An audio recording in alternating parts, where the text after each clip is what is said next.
Welcome to the podcast of CreateConnectConvert.co, a community of empowered businesswomen by empowered businesswomen. Let's dig in.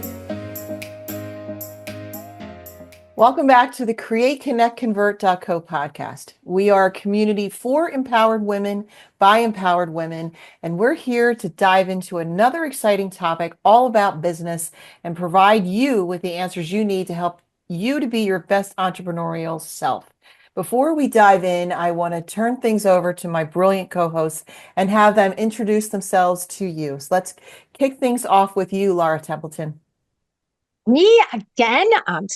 Laura Templeton with 30 Second Success. I'm a speaker, author, and the brand strategist helping professionals and small business owners reach their ideal clients with their brand messaging. Thank you, Laura. Carolyn Choate. I am Carolyn Choate. I am crazy about funnels, and I love to help solopreneurs and small business owners who do not have a background in marketing to figure out how to get more out of their website and their online presence. Awesome. Thank you, Carolyn. Regina Garay, bring us home. I just have to say before I introduce myself that it feels, for those of you who are watching us on YouTube, it feels like, when you have the awards ceremonies and they have the cameras on the 5 nominees and you're waiting to hear your name and then you don't, and you're like, Yay! Do the golf clap in the audience. It's so funny because I wanted to clap after Carolyn did hers. On our end, it feels like relief, like, oh, thank God I wasn't called. Okay.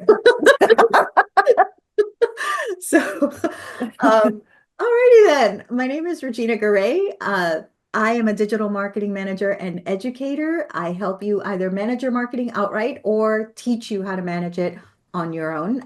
The name of my business is Right Brain Loves Left, and you can find me there. Thank you, Regina. That's it for me. I am Kristy Crippen. I'm a virtual administrator, and I'm the founder of Collaborative Partners Administrative Services. And I started my business because I saw a real need in the market for entrepreneurs to have that dedicated support in their business. They needed a collaborator. They needed somebody to help them stay organized and productive and their schedules to sing. And they needed that thought partner in their business. And that's why I began my journey. And I am so excited to dive back into another great topic with you ladies. Today, we are going to talk about something that's very important, and that is team collaboration. So we're going to dive into why team collaboration matters in the workplace and how team collaboration lays the foundation for open dialogue and communication within the group. Because when we have that open dialogue and communication, it really fosters a collaborative culture within the workplace. Before we dive in, I just want to cover some reasons why team collaboration is important, because we hear this term all the time. And I think before we dive in, it would be good to just touch on some key points about why it matters. It allows teams to capture diverse perspectives and get great ideas from those perspectives and see how perspectives can differ from one individual to another, and how do we notice the similarities and differences there. As far as problem solving, it definitely improves your ability to be able to tackle a problem and find a viable solution. It boosts your creativity as well as improving decision-making skills. Your productivity is also increased. The trust between the team members grows, which is such a fundamental component of a healthy workplace. You also achieve better results because you're working toward a common goal. So I would love to turn it over to you, ladies. When you think about having a collaborative workplace, what does that look like for you? What does that mean for you? Why do you view that as important? I'd love to hear your individual thoughts. Carolyn. So I really I'm very much a solopreneur. I don't have much of a team, but I still need the feedback of peers such as you all. And I think it's so easy to get caught in, you already know what you wanted to say or communicate, and you think like, yeah, so it's perfectly clear. And then you bring in a friend to look it over and they go, what? I don't understand what you're talking about. So you can find those points where it's not clear as you think it is because you already know what it's supposed to say, and so you don't realize that it's not actually communicating that. So yeah, being part of a mastermind group is phenomenal for that. Um, and I think that's the biggest value that I have gotten out of collaborating in that sense with people. Oh, that's great points, Carolyn. Thank you for that. Laura, please.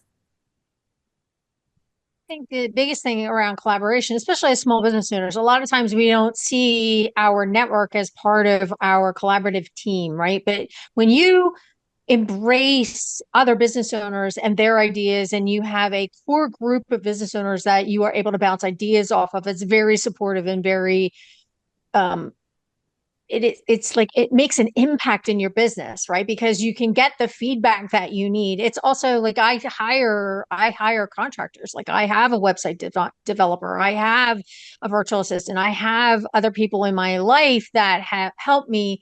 I don't and I see them as part of my team, as part of my business. It's not like they are, even though they're independent contractors, they're part of my business. I have somebody who's helping me with the layout for my new podcast and things like that. So there's different people that you bring in and out of your business in certain periods of time, and you have to rely on them for their skills and their input. And that's where that collaborative piece comes in, right? We can collaborate with other people in a mastermind, in a group setting, in a network, but the contractors that we hire as well, they're part of your team, they're part of your success. And I think it's really important to see them as being part of that cohesive brand that you're building.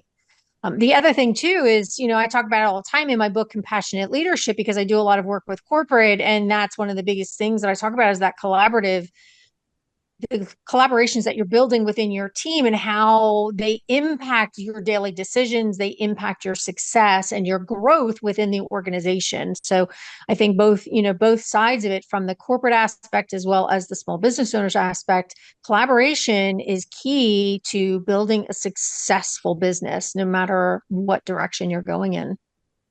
I love that.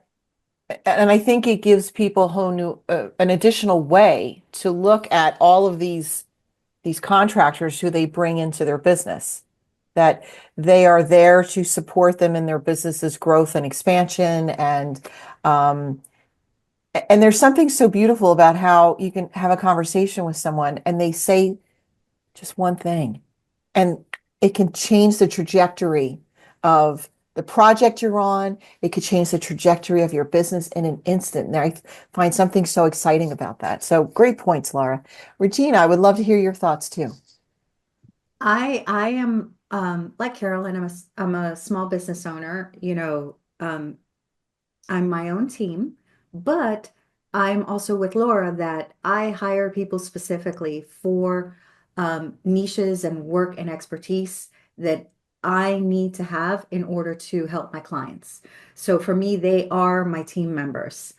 Um, the If you are a solopreneur, because I do want to talk about that mastermind mentality in terms of teams. Small business owners can sometimes be in their own world and their own kind of thing and not look outside. So you don't know if what you're writing or what you're offering is going to hit that target audience. Are they going to understand what you're saying? Are you saying it in a good way? Are there other things that you could add to that? In a mastermind group, that could be your team, and that, I know that we put together virtual mastermind retreats for small business owners. There are mastermind groups that you can join. We have one as well.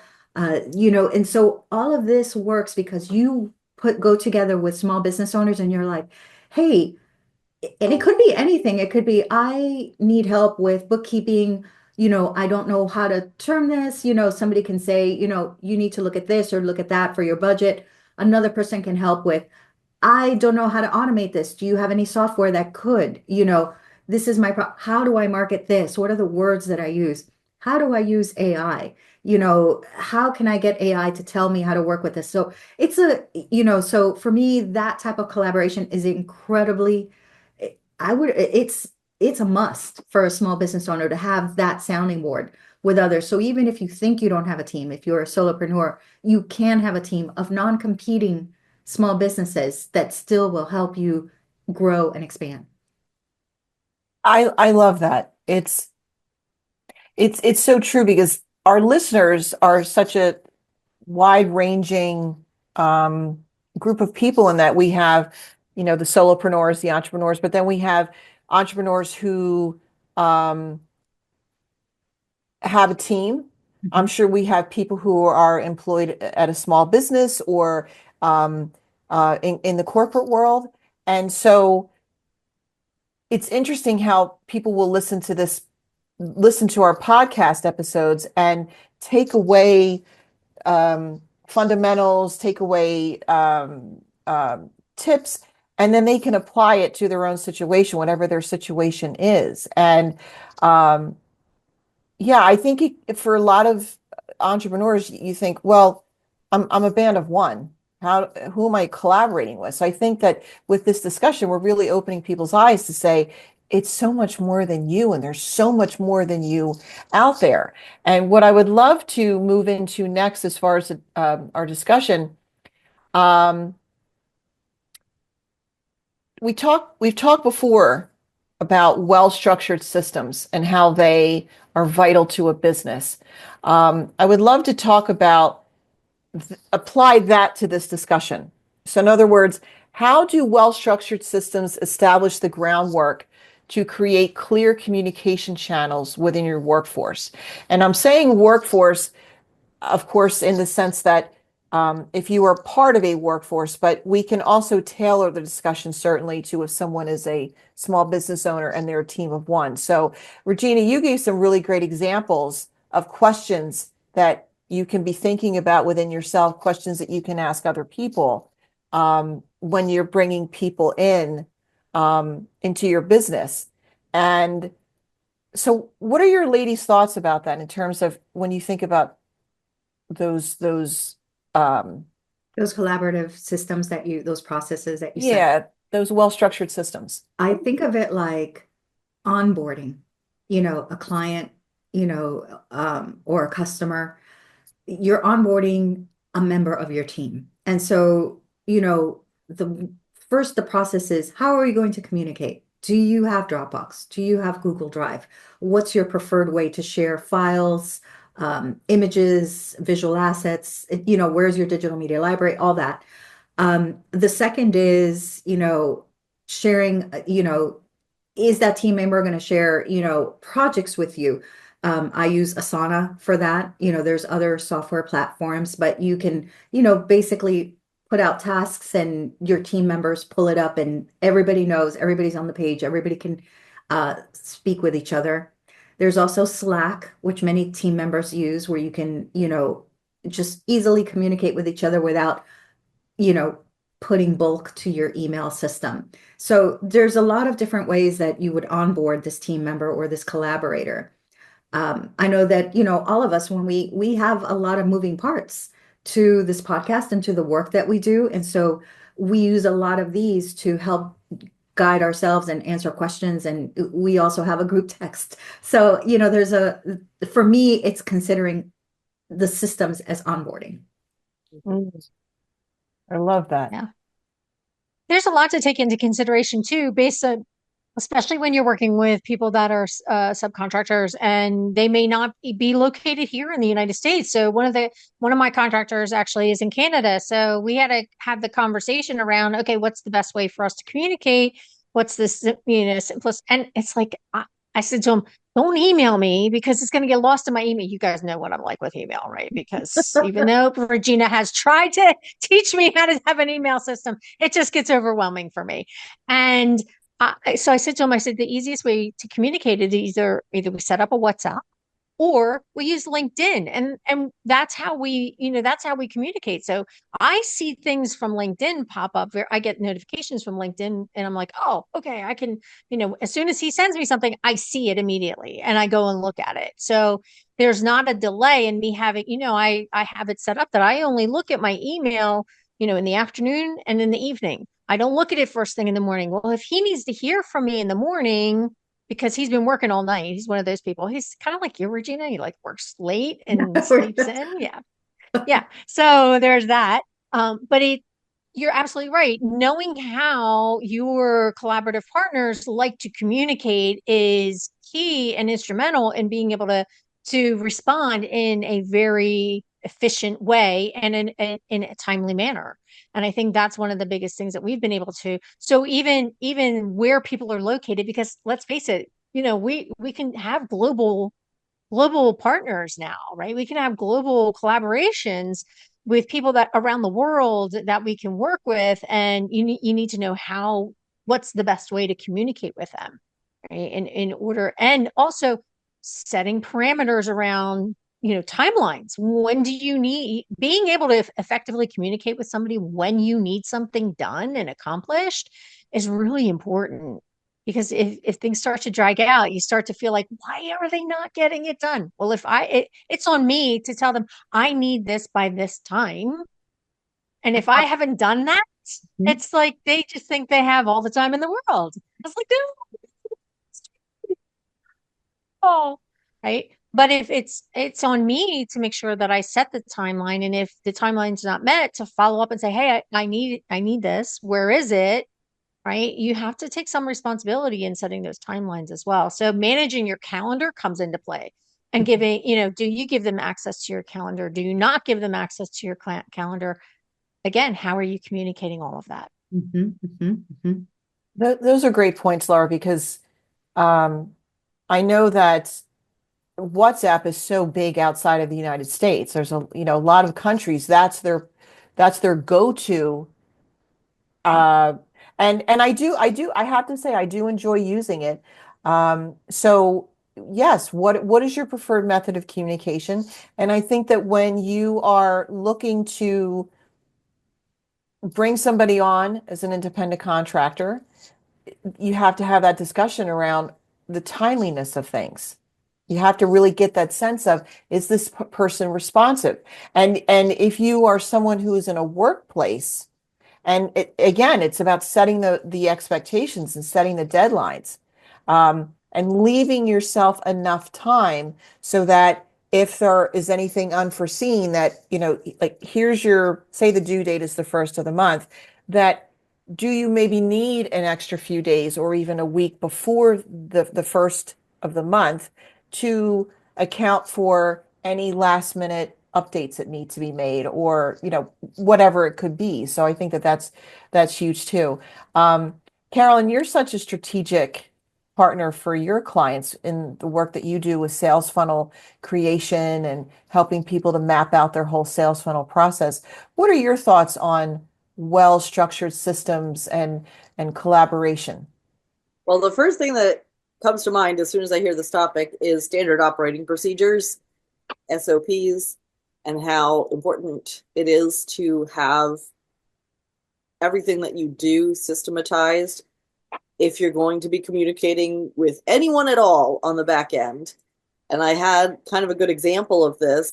I tried to hire a VA several years ago because people kept saying, this is the thing to do. It's going to free up your time. You can make more money, blah, blah, blah. So I tried to put her on my Pinterest stuff. And she downloaded all of the Pinterest Canva pins as MP4s, or no, MP3s, which is like the default a lot of times on Canva, and I don't understand why. And she was pinning exclusively static images as videos. And I was like, what is she doing? So it's those kind of things where you don't even realize, because it's just second nature to you. Like, obviously, you're supposed to be pinning JPEGs. What are you doing? Unless it's a video itself. Unless it's a video, yeah. And they weren't video pins. Nothing in there was a video pin. So it really hit home to me that you do have to be really, really clear, step by step, in great detail about exactly what you're asking someone to do. And if you're going to try to pass off any kind of tasks, then you have to look at how you're doing them and write down every single step, maybe record yourself doing it, to create those SOPs in your business, which even for very small businesses are pretty important.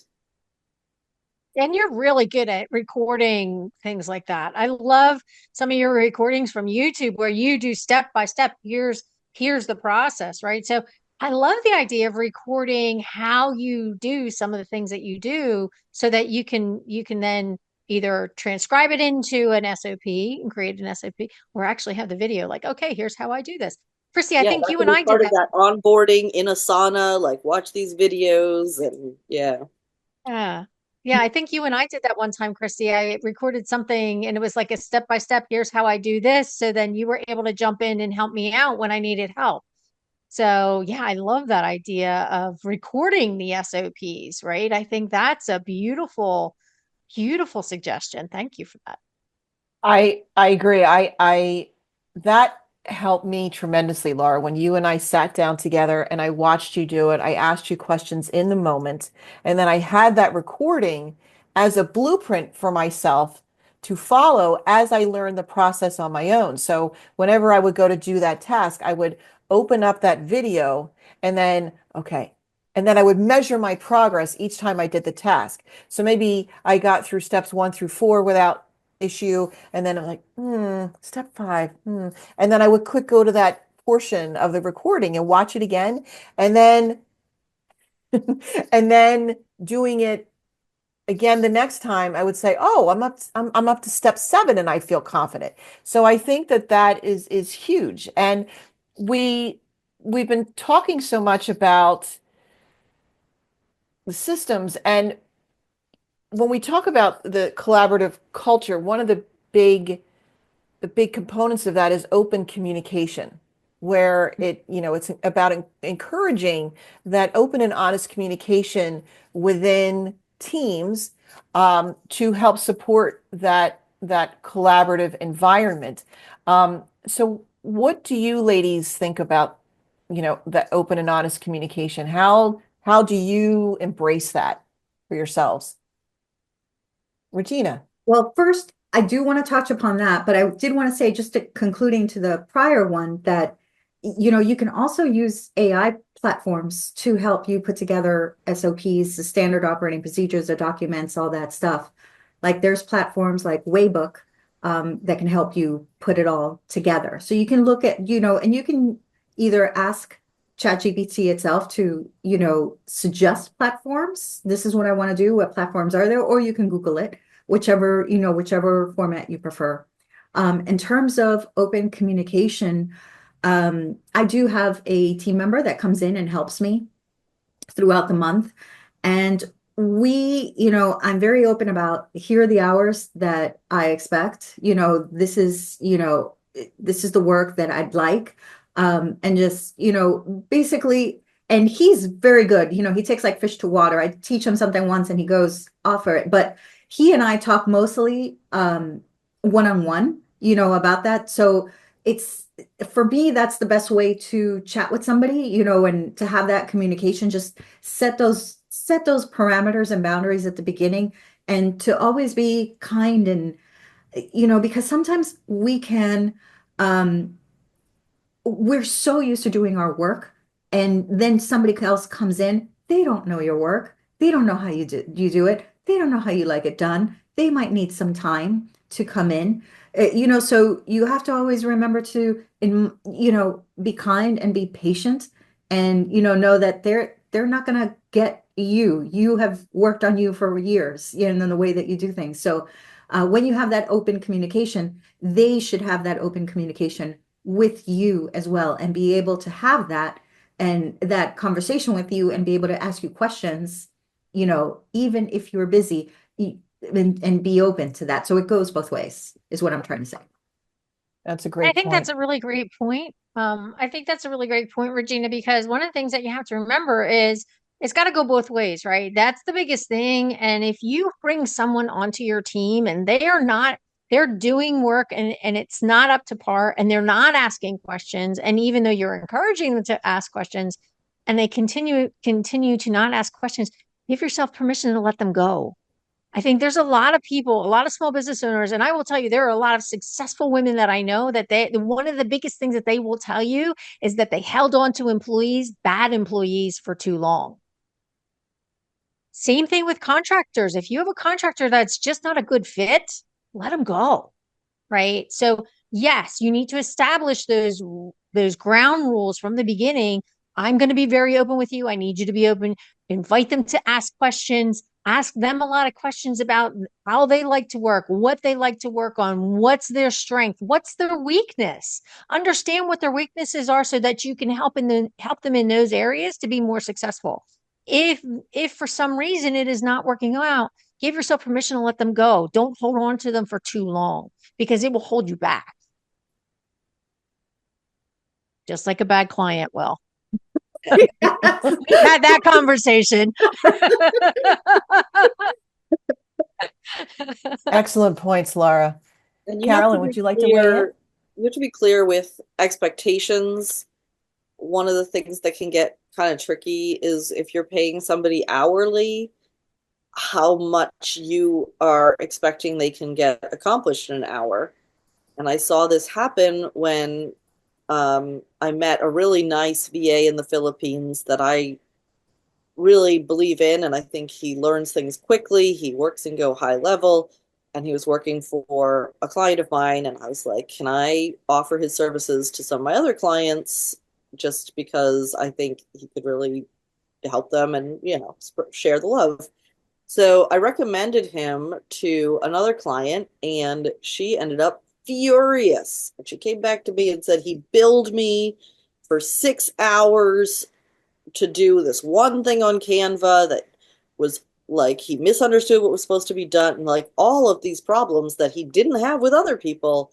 So I felt like that was a place where more communication was needed about what the expectation is, how much work, like if it's not working and you're still going at it and going at it and going at it, when should you stop and pause and ask, like, should I keep on doing this before you bill somebody for way more hours than they're expecting, right? So things like that. That sounds like it wasn't Setting a good fit expectations either. matters. Yeah, not a good fit. What? I'm sorry, what? Yeah, not a good fit, those two. What were you saying, Regina? No, like it was what Laura was saying that, and what Carolyn, it's just not a right fit, and they need to go find the right fit, and that person needs to go find the right fit as well. Yeah. Yeah, and knowing that, and I think that's part of the open communication from the beginning, because I think that's something, Kristy, you've shared with us before, that you had a great conversation with somebody that you absolutely admired and loved, and at the end of the conversation, the both of you knew it wasn't the right fit because she was looking for something different. Yeah. Right? Yeah. Yeah. Because and what did she say to you? She saw you as some way more than the work that she was looking for.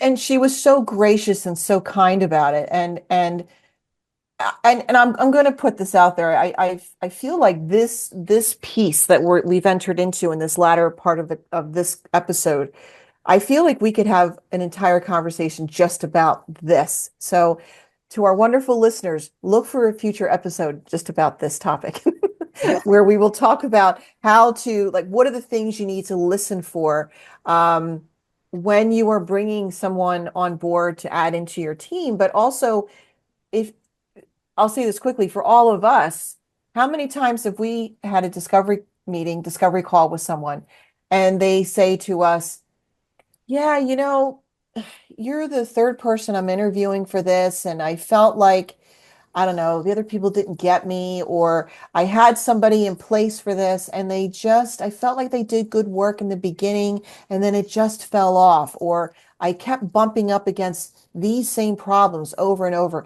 That is valuable intel for us. So we will definitely continue this discussion in a future episode. But ladies, I want to thank you for all of your brilliance and for all of your amazing contributions to this conversation. And to our listeners, we hope that you got a lot of value out of this, and we love having you listen to our podcast. Please hit the subscribe button, like the episode, comment. We love your comments, and share with those who you know who would love the topics that we're talking about and this wonderful community that the four of us have created with each other. And we will see you in our next episode. In the meantime, remember to keep creating, keep connecting, and never stop converting your dreams into reality. Take care, everyone. And that's a wrap for today's episode of CreateConnectConvert.co. We hope you're feeling inspired, empowered, and ready to make your next bold move. Remember, the journey doesn't end here. Head over to CreateConnectConvert.co to download our latest resources, sign up for our upcoming events, or hop on the wait list for our exclusive mastermind community. There's a seat at the table waiting just for you. Thank you for tuning in, and be sure to click like and subscribe. We'll see you back here next week to dive into another game-changing conversation. And here's a little something to carry you until then. Keep creating, keep connecting, and never stop converting your dreams into reality.